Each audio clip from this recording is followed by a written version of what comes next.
तो अपन ने कल ये पढ़ लिया था कि भाई हमारे ऑडिट प्रोसीजर्स हैं क्या क्या। चार पांच तरह के ऑडिट प्रोसीजर्स इन लोगों ने डिस्कस किए हैं।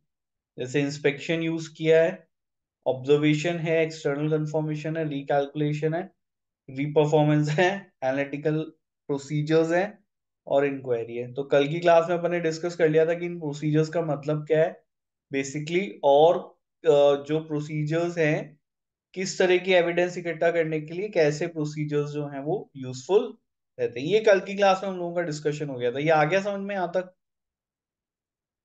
Yes sir. ठीक है। यस। जैसे कि भाई हाँ, इंस्पेक्शन जो होता है वो डॉक्यूमेंट्स को का होता है। इंस्पेक्शन जो डॉक्यूमेंट्स का होता है, फिजिकल एसेट्स का भी अगर आपको एविडेंस चाहिए तो वो आप इंस्पेक्शन से ले सकते हैं। तो राइट्स एंड ऑब्लिगेशंस हैं, कंट्रोल ऑपरेट हो रहा है नहीं हो रहा, कट ऑफ पीरियड हो गया, फिजिकल एसेट के एग्जिस्टेंस का चाहिए, कभी कभी वैल्यूएशन का भी देता है। फिर ऐसे ऑब्जर्वेशन है, वो आपको किसका एविडेंस देती है? वो आपको टेस्ट ऑफ कंट्रोल्स का एविडेंस देती है। ठीक है, स्पेसिफिकली कि भाई कंट्रोल ने अपना काम किया है या नहीं किया है, उसका एविडेंस आपको मिलेगा। इंक्वायरी का मतलब इंफॉर्मेशन मांगना नॉलेजेबल पर्सन से। ठीक है। इंक्वायरी जो है इसको आप इंडिविजुअली यूज नहीं कर सकते, इसके लिए हमको सपोर्टिंग एविडेंस की जरूरत पड़ती है। तो ये जो प्रोसीजर है ये सपोर्ट मांगता है। ये मांगता है कि इंक्वायरी के अदर देन भी आपको प्रोसीजर्स परफॉर्म कीजिए। एक्सटर्नल कंफर्मेशन में आप थर्ड पार्टी से कंफर्मेशन मांगते हैं। ठीक है। जैसे रिसीवेबल्स हैं, पेबल्स हैं, बैंक बैलेंस का हो गया। ठीक है। लीगल काउंसिल हो गए, कोई इन्वेंट्री जो कि थर्ड पार्टी के पास है। ठीक है। ये और किस चीज का एविडेंस देते हैं? आपको बैलेंसेस का एविडेंस देते हैं। ठीक है। रिलायबल के लिए ये वैल्यूएशन के लिए ये रिलायबल एविडेंस नहीं है ना एक्सटर्नल कंफर्मेशन। ठीक है। एक रिकैलकुलेशन अपन ने कल पढ़ लिया था, रीपरफॉर्मेंस अपन ने पढ़ लिया था, एनालिटिकल प्रोसीजर्स के बारे में कल अपन ने बहुत डिटेल में बात करी थी। ठीक है, ये सब चीजें कल हो गई थी, इसमें कोई डाउट नहीं है। कल की क्लास में कल समझ में आ गया था पूरा यहाँ तक? Yes sir. कल मेजर जो अपन ने यहाँ पे बात करी उसमें सबसे ज्यादा डिस्कशन अपन ने एनालिटिकल प्रोसीजर्स के ऊपर किया। ठीक है कि भाई एनालिटिकल प्रोसीजर्स क्या होते हैं, इसको कब यूज करना चाहिए, कैसे यूज करना चाहिए एनालिटिकल प्रोसीजर्स को, ये अपन ने सीखा। उसकी कुछ लिमिटेशंस भी अपन ने सीखी यहाँ पे कि भाई ये लिमिटेशंस है एनालिटिकल प्रोसीजर, डिपेंड करते हैं कि आपको सोर्स डेटा कहाँ से मिला हुआ है। ठीक है, डेटा का सोर्स क्या है, वो सोर्स अगर रिलायबल सोर्स है तो एनालिटिकल प्रोसीजर्स जो है वो कुछ रिजल्ट देंगे, रिलायबल सोर्स नहीं है तो रिजल्ट नहीं देंगे। तो ये कुछ हमने कुछ लिमिटेशंस भी पढ़ी थी इसकी। कैसे काम करता है, एक्सपेक्टेशन आपको डेवलप करनी होती है। एक्सेप्टेबल जो है आपका वेरिएशन वो आपको कैलकुलेट करना पड़ेगा, फिर एक्चुअल डिफरेंस कैलकुलेट करना पड़ेगा, और लास्ट में देखना पड़ेगा, इन्वेस्टिगेट करना पड़ेगा कि भाई वो एक्सेप्टेबल है या नहीं है। तो ये चीज अपन ने कल पूरी पढ़ ली थी। क्लियर है यहाँ तक? और भी कोई डाउट हो तो बता दो। ये आ गया था समझ में?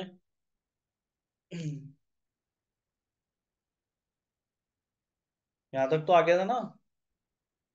Yes sir. Yes sir.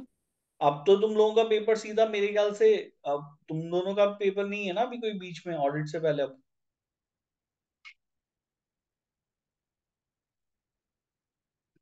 No sir. तो अब तो ऑडिट के लिए तैयारी कर रहे हैं, तो अब घर पे पढ़ते हो नहीं पढ़ते हो फिर तुम लोग ऑडिट? अभी तो पढ़ रहे हो यस ऑडिट सर। कर। तो भाई एक ही सब्जेक्ट है देखो जून तक का, अभी अपने अपना 2-3 महीने का टाइम है, तो उसको बहुत फोकस करके पढ़ लो। क्योंकि यार तुम लोगों के डाउट्स नहीं आते, मुझे बड़ा वो लगता है क्योंकि तुम लोग पढ़ते हो, डाउट्स क्यों नहीं आते तुम लोगों के, ये मुझे समझ में नहीं आता। ठीक है, तो अगर पढ़ रहे हो तो डाउट्स तो आने चाहिए, उनमें सवाल तो आने चाहिए ना कि सर ये कुछ कभी तो कुछ ऐसा होगा कि सर ये चीज कैसे हुई, क्या हुआ इसमें, ये क्या बात है। ठीक है। कितना टाइम दे रहे हो अभी सब्जेक्ट को तुम लोग? सर चैप्टर तो समझ में आ जाता है बट अभी क्वेश्चन प्रैक्टिस स्टार्ट नहीं करी है। 2 घंटे रोज पढ़ रहे हो? 2 घंटे तो दे रहे हो सब्जेक्ट को कम से कम लीस्ट, एक्सक्लूडिंग जो हमारी शाम की क्लास है।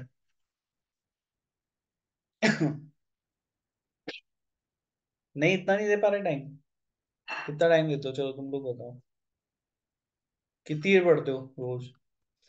ऑडिट की बात कर रहा हूँ ना मैं, बाकी नहीं। 1 घंटा तो पढ़ रहे हो, नहीं पढ़ रहे हो कम से कम, एटलीस्ट? सर टॉपिक वाइज पढ़ते हैं। टॉपिक वाइज पढ़ते हो, चलो ठीक है। तो देखो, एक ना एक शेड्यूल बना लो कि मेरे को ये टॉपिक्स इतने दिन में कंप्लीट करने हैं, ठीक है ना? ये चैप्टर इतने दिन में कंप्लीट करना है। या तो फिर ऐसे करो, एक अपना टारगेट ले लो कि भी मुझे मार्च तक जो है वो पूरा अपना एक बार सिलेबस पूरा कंप्लीट करना है, ठीक है? तब हो पाएगा फिर वो।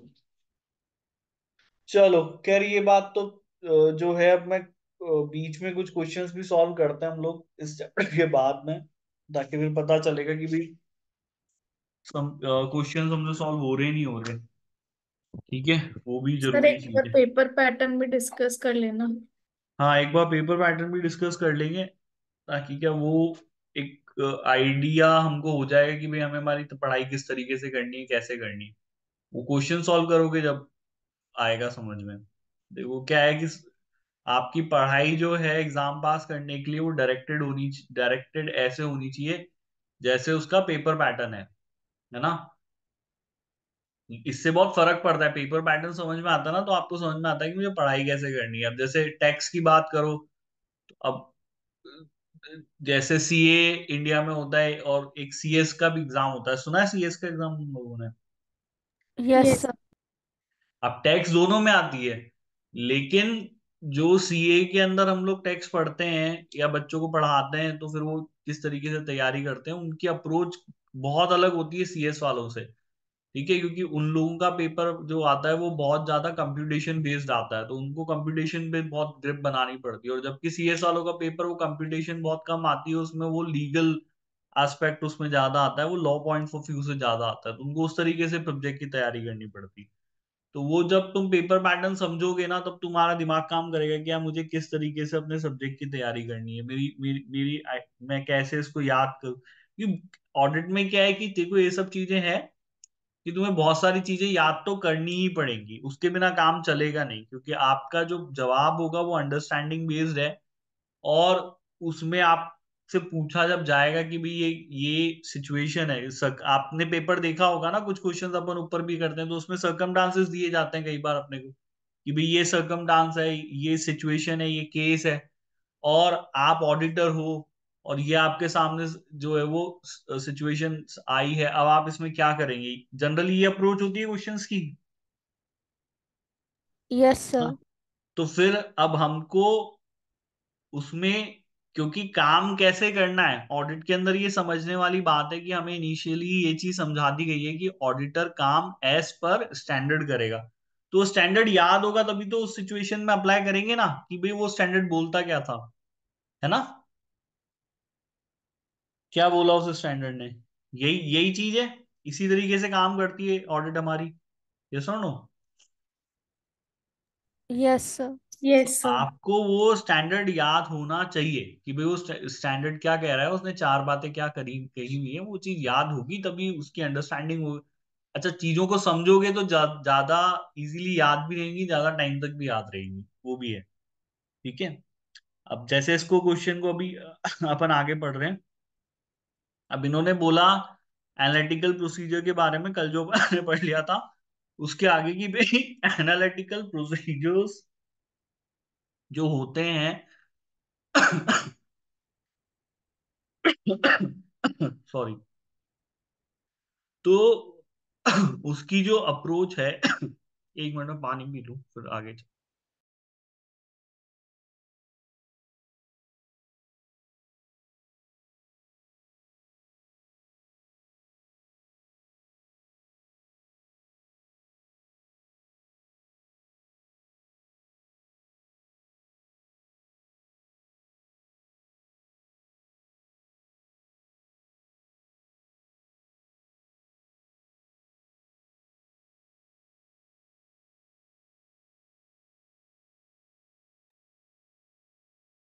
हाँ भाई, तो अब आप जो एनालिटिकल प्रोसीजर की अप्रोच इन लोगों ने बताई है, ठीक है?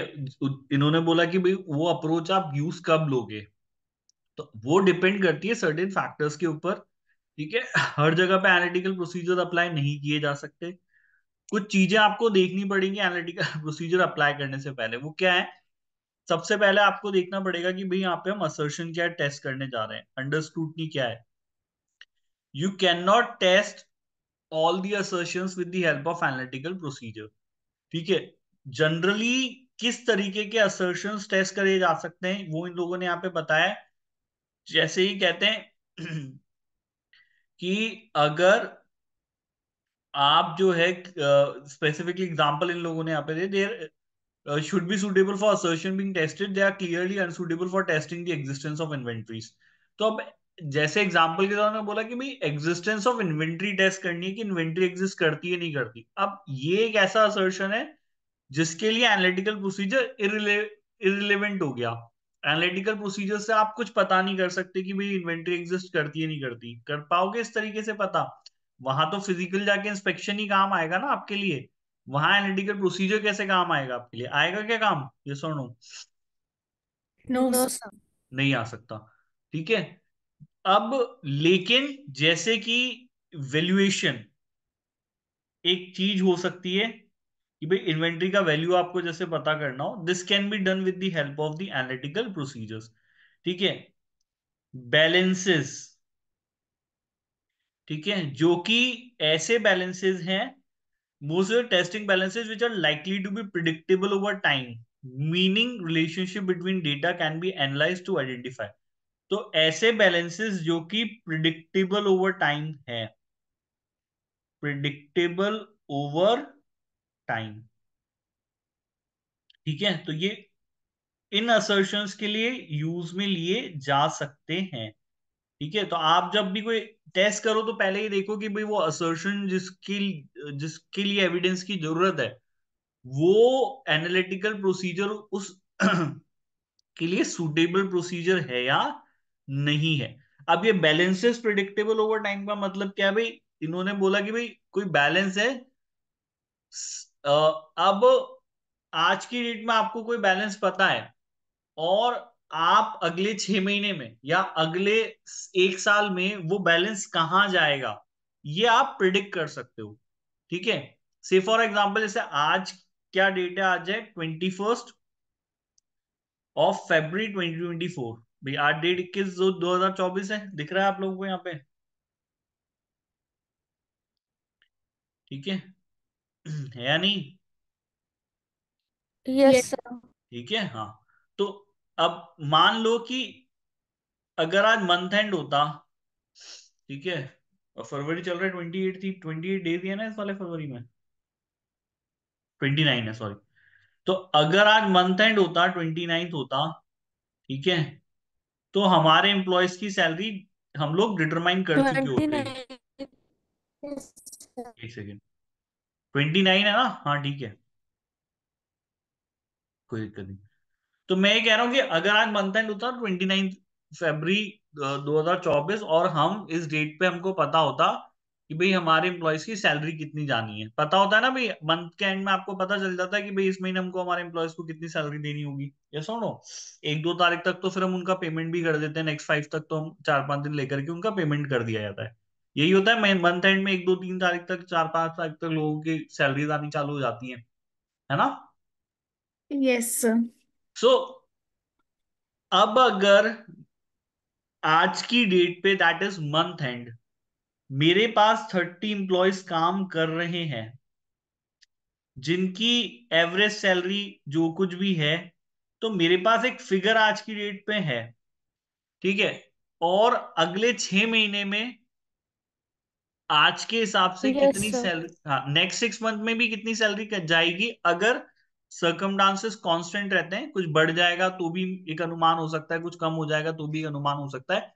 लेकिन नेक्स्ट 6 मंथ्स में या नेक्स्ट 1 साल में क्या जाएगा, इसका प्रिडिक्शन मैं इसके बेस पे कर सकता हूँ। करा जा सकता है प्रिडिक्शन इसके बेस पे कि हाँ भाई सर नेक्स्ट 6 मंथ्स में जो है कितनी सैलरी हमको पे करनी पड़ेगी। हाँ या ना? यस और नो? जल्दी बताओ। Yes sir. Yes sir. तो एक प्रिडिक्शन किया जा सकता है। ठीक है ना, हमारे पास ऐसा डेटा अवेलेबल है जो कि रिलायबल है और जिस पे बैलेंस एक ऐसा बैलेंस है जिसपे फ्यूचर में प्रिडिक्शन किए जा सकते हैं। तो इस तरीके के बैलेंसेस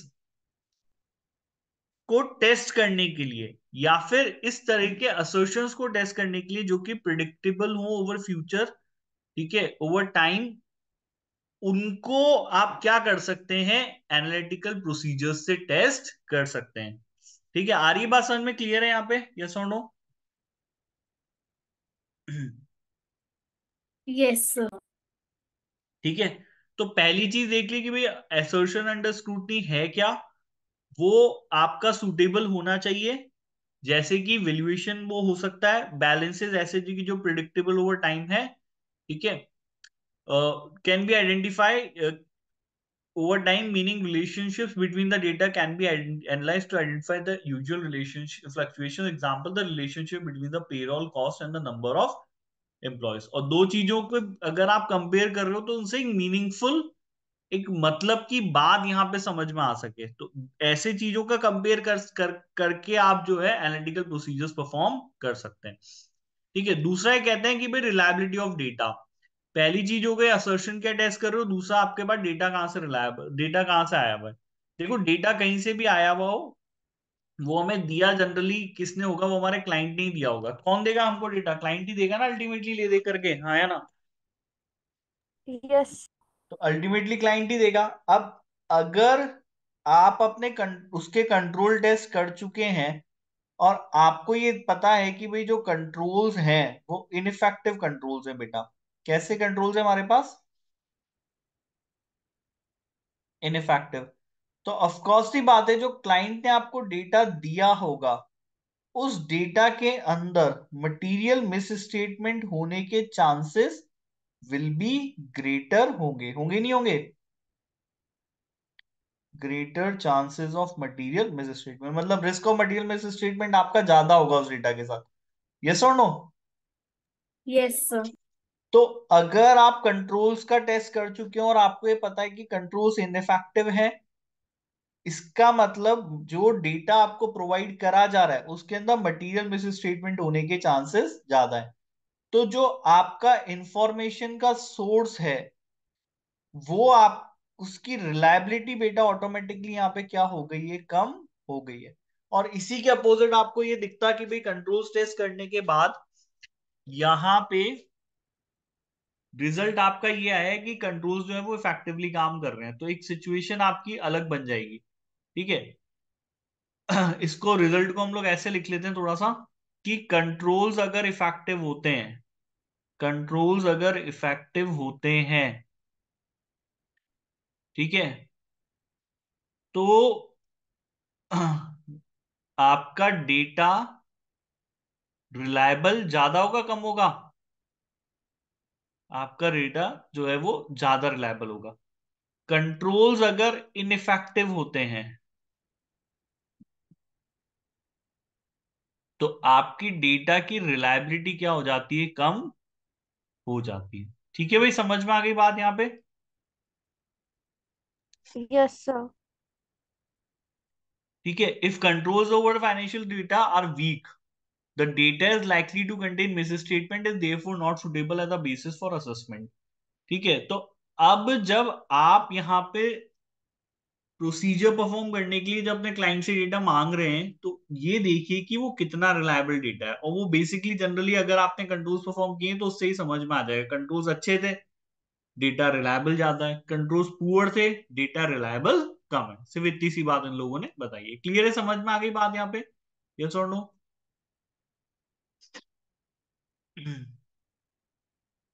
यस सर। ठीक है, नेक्स्ट इसके बाद ये बताते हैं कि भाई आपने जो एक्सपेक्टेशन डेवलप करी है उसके ऊपर भी डिपेंड करता है। आपकी जो एक्सपेक्टेशन है यहाँ पे, ठीक है, वो एक्सपेक्टेशन क्या होनी चाहिए, वो प्रिसाइज होनी चाहिए। ठीक है, जितनी जितनी प्रिसाइज आपकी एक्सपेक्टेशन होगी एनालिटिकल प्रोसीजर के रिजल्ट भी उतने अच्छे आपको मिलेंगे। ठीक है, अब प्रिसाइज होगी या नहीं होगी ये तो हमको पता नहीं है। ठीक है, more precise expectation if disaggregated information is obtained and analysed. ठीक है, तो अब ये इंफॉर्मेशन प्रिसाइज होगी या नहीं होगी, इन्होंने बोला ये डिपेंड करता है कि इंफॉर्मेशन जो है, ठीक है, वो आपको डिसएग्रीगेटेड मिली हुई है। कैसी मिली हुई है इंफॉर्मेशन? डिसएग्रीगेटेड। डिसएग्रीगेटेड क्या मतलब, क्या होता है भाई यहाँ पे? एग्रीगेट करना क्या मतलब होता है? मिला देना। डिसएग्रीगेट करने का क्या मतलब होता है? तोड़ देना, यही होगा। बांट देना, डिसएग्रीगेट कर देना। एग्रीगेट करने का मतलब सब चीजों को मिला देना है, और डिसएग्रीगेट करने का मतलब सबको सेग्रीगेट आप बोल सकते हो, अलग अलग करना। यही हो गया मतलब डिसएग्रीगेट करने का। यस और नो? Yes sir. ठीक है। तो अगर आपको जो इंफॉर्मेशन मिली है वो अलग करके दी गई इंफॉर्मेशन है, वो सेपरेट करके छान करके इंफॉर्मेशन दी गई है, ठीक है, तो आप उस इंफॉर्मेशन से प्रिसाइज एक्सपेक्टेशन डेवलप कर पाएंगे। लेकिन अगर आपको इंफॉर्मेशन एग्रीगेट दी गई है, सारी इंफॉर्मेशन एक साथ दे दी, अब उसमें जो है यहाँ पे ये नहीं पता कि भाई वो कहाँ की है, कैसे है, बहुत सारी इंफॉर्मेशन उसमें, इकट्ठी इंफॉर्मेशन है, तो उससे उतना प्रिसाइज एक्सपेक्टेशन नहीं होगा। एग्जाम्पल के तौर पे इन लोगों ने क्या दिया, इसको ऐसे समझना कि मुझे ये बता दिया कि भी कंपनी की पूरे साल में सेल कितनी हुई है। ये इंफॉर्मेशन है मेरे पास। मान लो कंपनी कहती है कि हमारी पूरे साल में 1 करोड़ रुपए की सेल हुई है। ठीक है भाई, अच्छी बात है। सेल का सारा डेटा आपने मेरे को दे दिया, ठीक है। अब अगर मैं कंपेयर कर सकता हूं तो मैं ये कंपेयर कर सकता हूं कि भाई लास्ट ईयर कितनी सेल हुई थी, इस साल कितनी सेल हुई है, उससे लास्ट ईयर कितनी सेल हुई, उस लास्ट ईयर से भी पहले कितनी सेल हुई। बस मैं इतना कंपैरिजन कर सकता हूँ, ठीक है।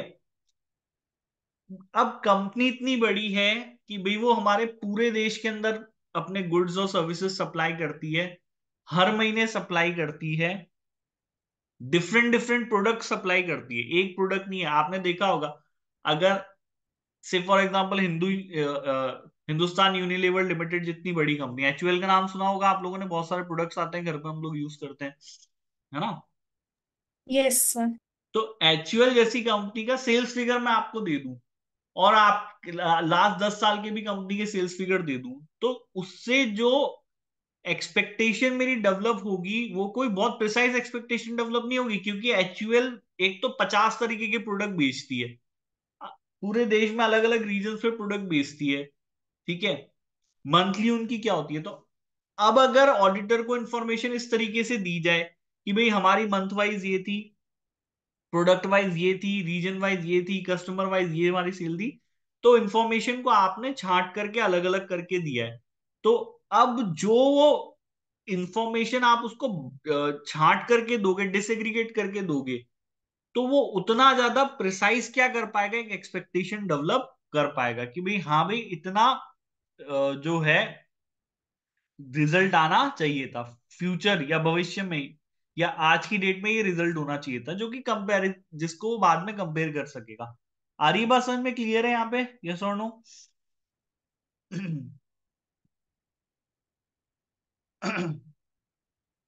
Yes sir.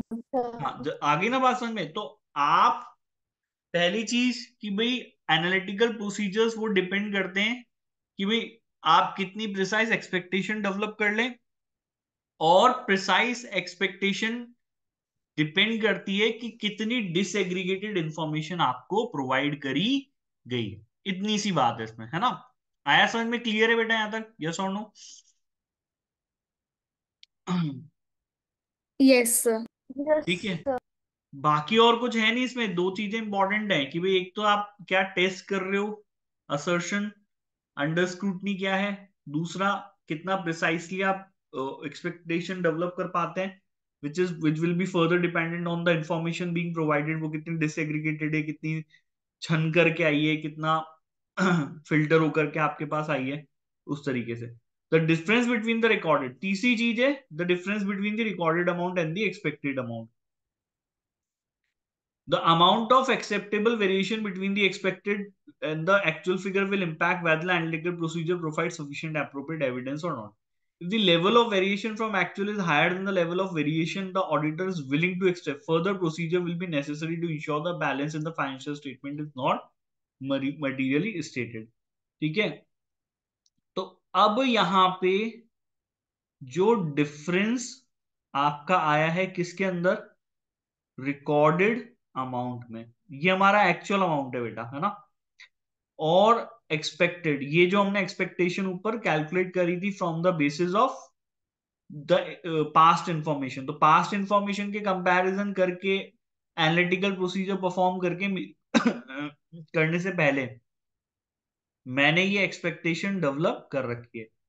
अब इन दोनों के बीच का डिफरेंस क्या आ रहा है, ठीक है। तो अगर डिफरेंस एक्सेप्टेबल डिफरेंस है, क्या है बेटा, अगर difference acceptable, if the level of variation from actual is higher than the level of variation the auditor is willing to accept, तो ऐसे केसेस में अब दो केस हो सकते हैं, या तो ये एक्सेप्टेबल हो, एक्सेप्टेबल कब होगा, जब आपने जितना सोचा था उससे ज्यादा डिफरेंस नहीं है, यही होगा भाई एक्सेप्टेबल, तो हाँ या ना, यस और नो। Yes sir.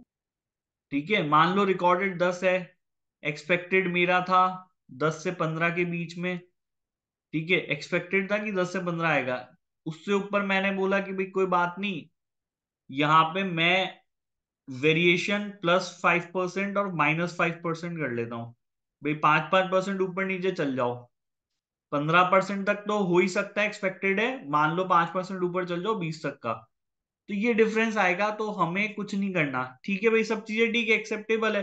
लेकिन अगर डिफरेंस मेरे एक्सेप्टेबल अमाउंट से ज्यादा आ जाए, कितना आ जाए भाई, difference is more than acceptable amount, तो ऐसे केसेस में आपको क्या करना पड़ता है, आपको फर्दर ऑडिट प्रोसीजर्स परफॉर्म करके सफिशिएंट एप्रोप्रिएट एविडेंस ऑब्टेन करने पड़ते हैं। आगे समझ में क्लियर है यहाँ पे, यस और नो? Yes sir. आ गया ना अच्छे समझ में, जल्दी बताओ हाँ या ना। Yes sir. ठीक है, तो नेक्स्ट आ जाते हैं, इसमें पॉइंट जो है दे रखा है। अच्छा, तीन ही पॉइंट वैसे डिटेल में डिस्कस किए इन्होंने, है ना, यहाँ पर। ठीक है, the assertions, the liability of the data, expectation develop by the, वो प्रिसाइज है या नहीं है, और जो difference between the recorded amount and expected amount है वो एक्सेप्टेबल है या नहीं है। ये चारों पॉइंट इन लोगों ने यहाँ पे क्या कर लिया, डिस्कस कर लिया। आ गया भाई समझ में, क्लियर है यहाँ पे?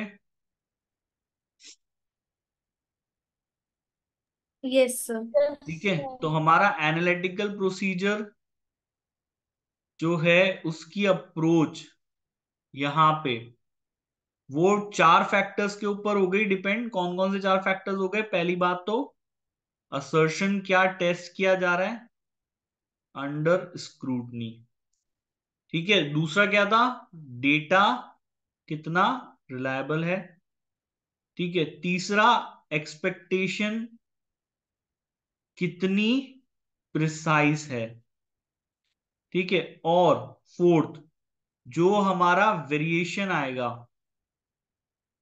वो इज एक्सेप्टेबल और नॉट। इन चीजों के ऊपर हमारा एनालिटिकल प्रोसीजर की अप्रोच डिपेंड करती है। आगे भाई समझ में क्लियर है, यस और नो?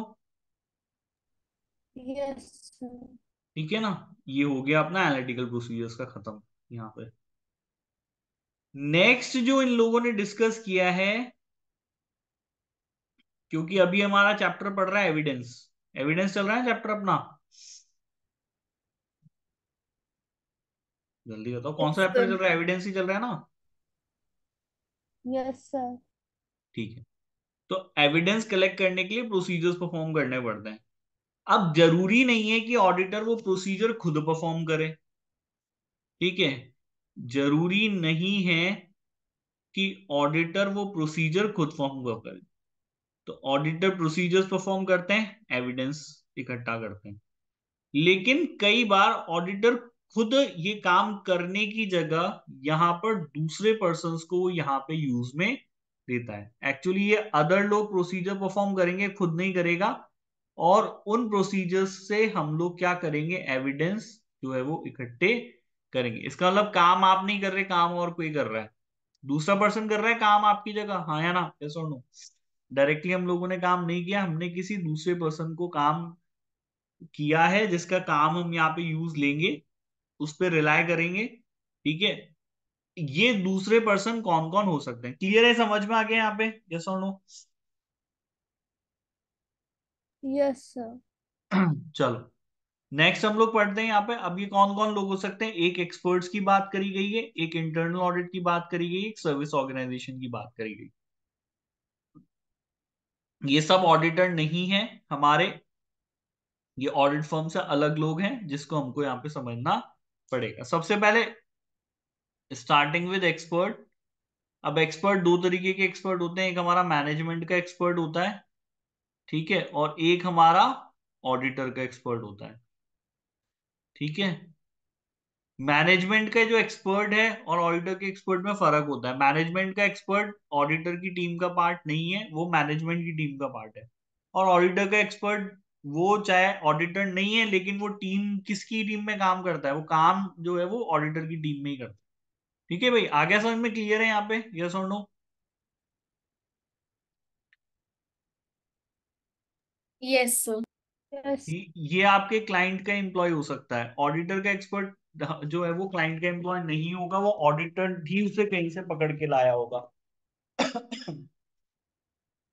ठीक है। अब इसको जैसे समझना चालू करते हैं। There are two types of expert, an employ of the client और someone engage by the audit client who is expertise that is used to assist in the preparation of financial statement, an employee of the audit firm or someone engaged by the audit firm to provide sufficient appropriate evidence। ये फर्क है दोनों के बीच में, ठीक है। For better understanding, तुम लोग ऑडिटर हो, तुम किसी क्लाइंट की ऑडिट करने गए। अब तुम्हें वहां पे किसी लीगल पोजीशन को समझने में दिक्कत आएगी, तो तुम आ गए, अमन सर आप लॉयर हो, आप हमको गाइडेंस दो इसके ऊपर, ये लॉ है और हम इस बात को समझ नहीं पा रहे। तो मैंने तुमको अब उस पर अपनी गाइडेंस दे दी। तो मैं कौन सा एक्सपर्ट हुआ? मैं मैनेजमेंट एक्सपर्ट हुआ या मैं ऑडिटर एक्सपर्ट हुआ? कौन हुआ मैं?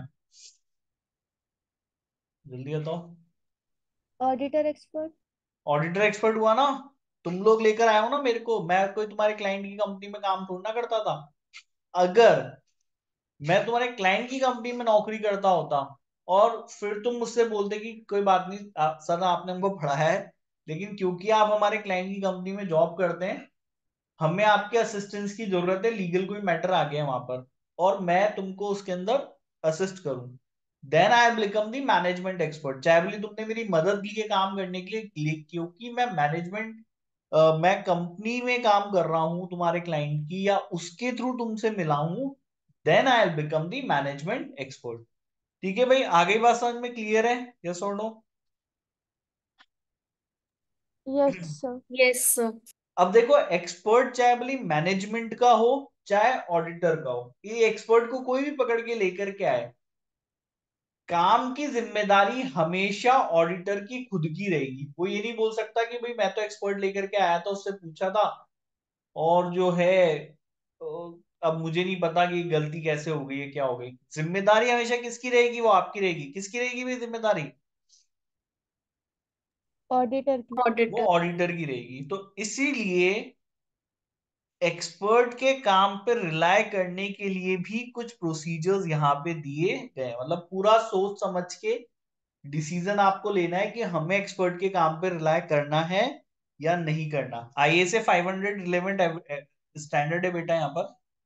ऑडिटर को, ठीक है, स्पेसिफिकली पहले बात करेगी ये मैनेजमेंट एक्सपर्ट की। काम दोनों केसेस में जनरली एक ही करने पड़ेंगे, कोई फर्क नहीं है, चाहे वो मैनेजमेंट का एक्सपर्ट हो चाहे ऑडिटर का एक्सपर्ट हो। तो जब आप ऑडिट एक्सपर्ट के काम को यूज लेने वाले हैं, तो पहले उससे पहले ये देख लीजिए कि वो जो एक्सपर्ट है, क्या वो वाकई एक्सपर्ट है या नहीं।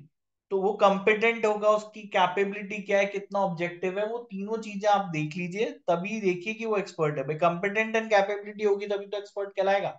अगर मेरे पास आओगे कि भाई सर लीगल मैटर में आपकी गाइडेंस चाहिए, तो मेरे को लीगल उसकी नॉलेज होगी, मैं कंपिटेंट होऊंगा, मैं कैपेबल होऊंगा ना, तभी आओगे ना मेरे पास, कि बिना उसके आ जाओगे? ये बताओ। सर कंपिटेंट कैपेबल होगे तभी आएंगे आपके पास। यस और नो? हाँ या ना? Yes sir. ठीक है। तो आप एक्सपर्ट के काम पे विश्वास करने से पहले उसकी कंपिटेंसी, उसकी कैपेबिलिटी एंड टीसीजी जो उन्होंने एडिशनली दी है उसकी ऑब्जेक्टिविटी का इवेल्युएशन करें।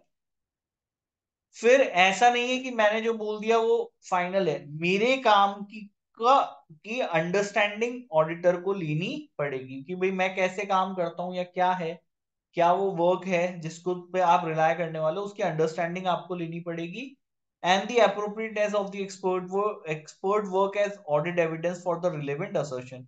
और उसके अलावा मेरा जो काम किया गया है वो कितना अप्रोप्रिएट है एज ऑडिट एविडेंस, क्या मेरे काम को आप ऑडिट एविडेंस की तरह ले सकते हैं, नहीं ले सकते फॉर द रिलेवेंट असर्शन, जिस भी असर्शन को प्रूव करने के लिए आपने मेरी मदद मांगी है, तो क्या मेरा काम उसके लिए अप्रोप्रिएट है या नहीं, ये तीन काम आपको करने पड़ेंगे। तो before using my work, before using the work of expert, आपको उसके आपको उसकी कंपेटेंसी, कैपेबिलिटी और ऑब्जेक्टिविटी का इवेल्युएशन करना है, आपको उसके काम की अंडरस्टैंडिंग लेनी है, और आपको उसके काम की अप्रोप्रिएटनेस एज ऑडिट एविडेंस को आपको इवेल्युएट करना है। उसके बाद ही आप क्या करेंगे, उसके काम को यूज में लेंगे। आगे समझ में क्लियर है यहाँ पे?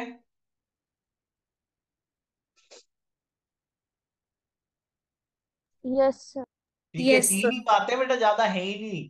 कंपेटेंसी, कैपेबिलिटी देख लो, ठीक है, काम समझ लो एक्सपर्ट ने क्या किया है, और तीसरी चीज क्या करनी है कि भाई जो काम है क्या उसको ऑडिट एविडेंस की तरह यूज में लिया जा सकता है, वो आप इवेल्युएशन कर लीजिए, उसके बाद ही उसके काम को एज ऑडिट एविडेंस आप यूज में लीजिए। ठीक है भाई, क्लियर है, समझ में आ गया यहाँ पे? यस और नो? Yes sir. ठीक है, relying on the work of auditor expert, ये मैनेजमेंट एक्सपर्ट है, ऑडिटर एक्सपर्ट में भी दोनों में कोई फर्क नहीं है। इस केसेस में, दोनों ही केसेस में आपको ये सब चीजें करनी है। फर्क बस स्टैंडर्ड का आ जाएगा, वहां आईएएस 500 की बात कर रही थी, यहाँ पे आईएएस 620 आ गया है। तो ऑडिटर के एक्सपर्ट का जहां पे आपको रेफरेंस मिलेगा वो आईएएस 620 में मिलेगा। ठीक है, अगर ऑडिटर के पास टेक्निकल नॉलेज नहीं है सफिशिएंट एप्रोप्रिएट एविडेंस इकट्ठा करने के लिए, तो वो यहाँ पे अपने किसी एक्सपर्ट को यूज में ले सकता है। कुछ केसेस बताए गए हैं, जैसे कि आपको वैल्यूएशन करना है, कोई लैंड का वैल्यूएशन करना है, कोई ज्वेलरी का वैल्यूएशन करना है। एक्चुरियल कैलकुलेशंस ये होती है इंश्योरेंस के पर्पज से। किसके पर्पज से की जाती है बेटा ये इंश्योरेंस के पर्पज से की जाती है। तो ये कुछ एग्जांपल है जो ऑडिटर हो सकता है उसको नहीं इनका नॉलेज हो। तो वैल्यूएशन हो गया, एक्चुरियल कैलकुलेशंस हो गई, ऑयल एंड गैस का रिजर्व का एस्टिमेशन हो गया, कोई कॉन्ट्रैक्ट समझ में नहीं आ रहा, कोई लॉ समझ में नहीं आ रहा उसको, ठीक है, कोई टैक्स से संबंधित कंप्लायंस इशू है, कॉम्प्लेक्स है जो कि, तो उसके लिए आपको यहाँ पे लीगल पर्सन की जरूरत पड़ सकती है। आगे समझ में क्लियर है यहाँ पे? यस और नो? Yes yes. सर। ठीक है, करना कुछ नहीं है, वापस से आपको उसकी कंपेटेंसी का इवेल्युएशन करना है। ठीक है ना, देख लो यहाँ पे कुछ नहीं बोला। ठीक है, उसके काम को यूज लेने से पहले आपको उसकी कंपेटेंसी, कैपेबिलिटी एंड ऑब्जेक्टिविटी का इवेल्युएशन कर लेना चाहिए। अच्छा, जब कंपेटेंसी इवेल्युएट करेंगे तो क्या क्या चीजें देखिए कि भाई उसको कितना पर्सनल एक्सपीरियंस है। डिस्कशंस हो गए, दूसरे ऑडिटर्स के साथ डिस्कशन कर सकते हो आप ये। ठीक है, नॉलेज ऑफ, उसकी नॉलेज क्या है एक्सपर्ट की, ठीक है ना। Membership of the professional body, क्या उसके पास भी किसी प्रोफेशनल बॉडी की मेंबरशिप है, क्या उसके पास कोई लाइसेंस है, क्या उसने कोई बुक्स या पेपर्स पब्लिश किए हैं, ठीक है। और ऑडिट फर्म का सिस्टम ऑफ, हमारा सिस्टम ऑफ क्वालिटी मैनेजमेंट, ये सब चीजें आपको क्या करनी है यहाँ पर ध्यान में देनी है। तो उसका काम यूज लेने से पहले उसकी कंपिटेंसी इवेलुएट कर लीजिए, जिसमें कि उसका पर्सनल एक्सपीरियंस हो गया, उसके साथ डिस्कशन हो गए, दूसरे ऑडिटर्स के साथ डिस्कशन हो गए, उसकी नॉलेज हो गई, उसने कोई बुक्स पेपर पब्लिश किया, और हमारा क्वालिटी ऑफ सिस्टम मैनेजमेंट, ये सब चीजें आप यहाँ पर कंसीडर कर लीजिए। आगे समझ में क्लियर है? ज्यादा कुछ है नहीं, ये चीजें आपको थोड़ी सी याद रखनी पड़ेगी। जल्दी बताओ। Yes sir. Yes sir. ठीक है, ऐसे ही आपको उसकी ऑब्जेक्टिविटी का इवेल्युएशन करना है। देखो, क्योंकि अब ये मेरा एक्सपर्ट है, तो मुझे ये चीज ध्यान रखनी पड़ेगी कि भाई मेरे क्लाइंट का और मेरे एक्सपर्ट का आपस में कोई रिलेशनशिप नहीं होना चाहिए, नहीं होना चाहिए ना, इन दोनों के बीच में कोई इसी तरह का कोई रिलेशन नहीं होना चाहिए।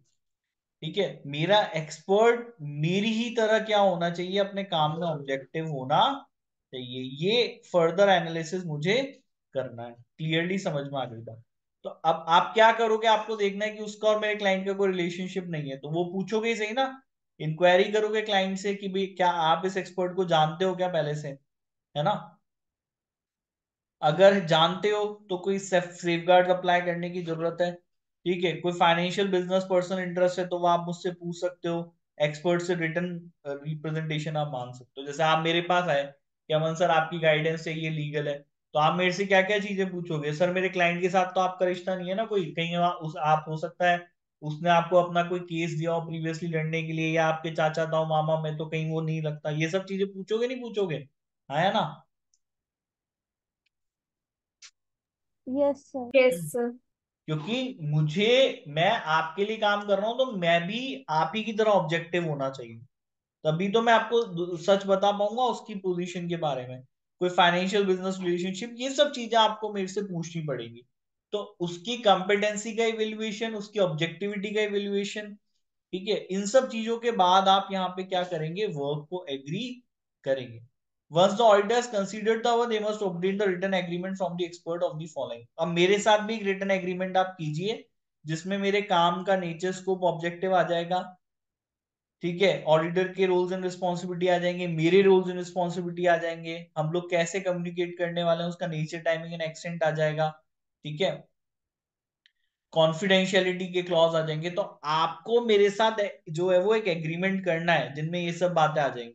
क्लियर है, समझ में आ गया यहाँ पे? यस और नो पॉइंट? Yes sir. ठीक है, उसके बाद जब मैं आपका मेरा एग्रीमेंट हो गया, सब चीजें हो गई हैं, ठीक है, तो उसके बाद मेरे काम का evaluation, one the expert work is complete, the auditor must scrutinise it and evaluate whether it is appropriate for audit purposes.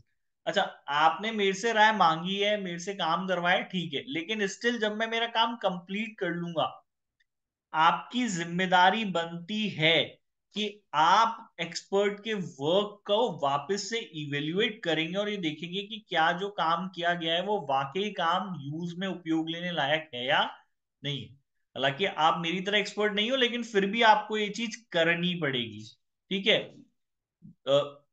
reasonableness, the auditor should consider the reasonableness of the findings and the consistency of other evidence, the significant assumptions made and the use and the accuracy।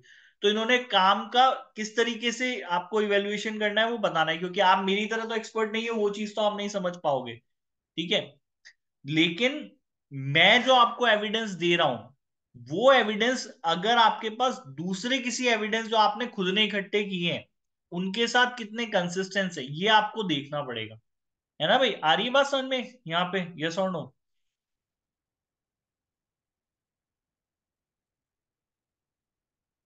जो yes. Evidence आपको expert ने दिया, ये evidence कितना consistent है दूसरे evidences के साथ, जो एविडेंसेस आपने शायद खुद ने इकट्ठे किए थे। मुझे तो आपने बाद में बुलाया, हो सकता है कुछ एविडेंसेस आपके साथ थे। तो आपके एविडेंस और एक्सपर्ट ने जो आपको एविडेंस दिए वो आपस में कितना कंसिस्टेंट है, ये आपको क्या करना है, ये आपको इवेल्युएट करना है। आ गई बात समझ में? क्लियर है बेटा यहाँ तक? यस और नो? Yes sir. ठीक है, इसका इवेल्युएशन आप कर लो। ठीक है, मेरी जो फाइंडिंग्स हैं वो कितनी रीजनेबल है, मैंने अगर कोई सिग्निफिकेंट अजम्पशंस लिए हैं वो आप यहाँ पर देख लीजिए, और जो डेटा मुझे प्रोवाइड किया गया था काम करने के लिए वो कितना एक्यूरेट है, इनके बेसिस पर आप मेरे काम का इवेल्युएशन कर लीजिए। ठीक है भाई, उसका आपको समझ में आ जाएगा कि हाँ भाई अमन सर का काम हमको यूज में लेना है एज एविडेंस या नहीं लेना। तो ये सब चीजें देख करके, ध्यान दे करके ये डिसीजन लो कि भाई आप मेरा काम यहाँ पे एविडेंस की तरह यूज में लेने वाले हो या नहीं लेने वाले। क्लियर है? समझ में आ गया IAS 620 क्या कह रहा है कि भाई काम का इवेल्युएशन करना पड़ेगा। ऐसा नहीं उन्होंने काम दे दिया और आपने उठा करके उसको जो है अपने यूज ले लिया, उसका इवेल्युएशन आपको फर्दर करना पड़ेगा। क्लियर है? समझ में आ गई बात यहां तक? यस और नो? Yes sir. ठीक है, उसके अलावा जब ऑडिट रिपोर्ट बनेगी तो क्या हम ये बताएंगे क्या ये काम किसने किया है, एक्सपर्ट ने? क्या हम ये बताएंगे ISA 620 क्या कह रहा है कि क्या आपको ये बताना है क्या कि भाई ये काम तो एक्सपर्ट ने किया था? ऐसा नहीं है।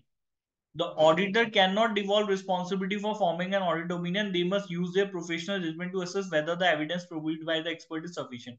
तो आप अपनी जिम्मेदारी मेरे ऊपर नहीं डाल सकते हो। मेरे काम का रेफरेंस लेकर के आप अपनी जिम्मेदारी मेरे ऊपर नहीं डाल सकते हो। वहां पर मेरे काम का इसलिए क्या नहीं दिया जाएगा? रेफरेंस नहीं दिया जाएगा। The use of an auditor expert is not mentioned in an unmodified audit opinion unless required by law. ये बहुत इंपॉर्टेंट बात लिखी है बेटा, समझ में आ रही है ये चीज? यस और नो? कि ऑडिटर के एक्सपर्ट का काम अनमॉडिफाइड रिपोर्ट में आप मेंशन नहीं करेंगे। नहीं करोगे ना? कि हमने किससे राय ली, अमन सर से ली, किससे ली? आपको ये चीज अपनी रिपोर्ट में मेंशन नहीं करनी है। क्लियरली समझ में आ गई बात? यस और no? Yes sir. Yes sir. But ये तब जब रिपोर्ट अनमॉडिफाइड जा रही है। अगर मॉडिफाई करना पड़ रहा है, reference to the work of an expert may be included. लेकिन अगर मेरी वजह से, मेरे काम की वजह से आपको अपनी रिपोर्ट को मॉडिफाई करना पड़े। मॉडिफाई कब करते हो? जब बुरा होता है, जब अच्छा होता है? कब करते हो? जब आपका ओपिनियन बुरा होता है, अच्छा होता है? बुरा होता है। क्या बुरा होता है? होता है। जब आप यहाँ पे कुछ बुराई करने वाले हो, आप कुछ गलत बताने वाले हो, और मैंने आपको बोला है, मैंने काम करके दिया, और आप मेरी वजह से, मेरे काम के बेसिस पर ये बोलते हो कि हमें ओपिनियन मॉडिफाई करना पड़ेगा, और मेरा काम वहां पर बताना जरूरी है क्योंकि अंडरस्टैंडिंग है, के लिए, सामने वाले की समझने के लिए कि भाई हमने एक लीगल पर्सन से काउंसलिंग करी, उसको काम दिया, उसने एविडेंस हमको दिए, तो उसके लिए आप मेरे काम का रेफरेंस अपनी रिपोर्ट में दे सकते हैं। आ गई बात समझ में? Reference to the work of an expert may be include in the modified opinion if it is relevant to the understanding of the modification. तो हम क्यों मॉडिफाई कर रहे हैं वो समझाने के लिए मेरे काम का रेफरेंस दिया जा सकता है। So when you are issuing the modified report, तब आप अपने एक्सपर्ट के काम का रेफरेंस दे सकते हैं। अदरवाइज अनमॉडिफाइड ओपिनियन में के टाइम पे हम लोग ऑडिटर के एक्सपर्ट के काम को मेंशन नहीं करेंगे। आ गया समझ में? क्लियर है यहाँ पे? यस और no? Yes sir. But yes. Ultimate responsibility ISA 620 ये क्लियर कर रहा है, लेकिन अल्टीमेट रिस्पॉन्सिबिलिटी ओपिनियन की वो ऑडिटर की खुद की रहेगी। उससे कोई फर्क नहीं पड़ता कि आपने काम किससे कराया। काम आपने एक्सपर्ट से कराया होगा, लेकिन अल्टीमेट रिस्पॉन्सिबिलिटी आपकी रहेगी। आ गया समझ में? क्लियर है बेटा यहाँ तक? यस और नो? Yes sir. तो यूजिंग वर्क ऑफ अदर्स में हमने सबसे पहले किसको पढ़ लिया है? हमने एक्सपर्ट को पढ़ लिया है। दो चीजें रह जाएंगी, इंटरनल ऑडिटर और सर्विस ऑर्गेनाइजेशन, ये हम कल पढ़ लेंगे। ठीक है भाई, समझ में आ गया? यहाँ तक क्लियर है? Yes sir. चलो फिर कल आगे पढ़ते हैं इसको, है ना? कोई डाउट हो तो कल बताना क्या आपने। Bye, good night.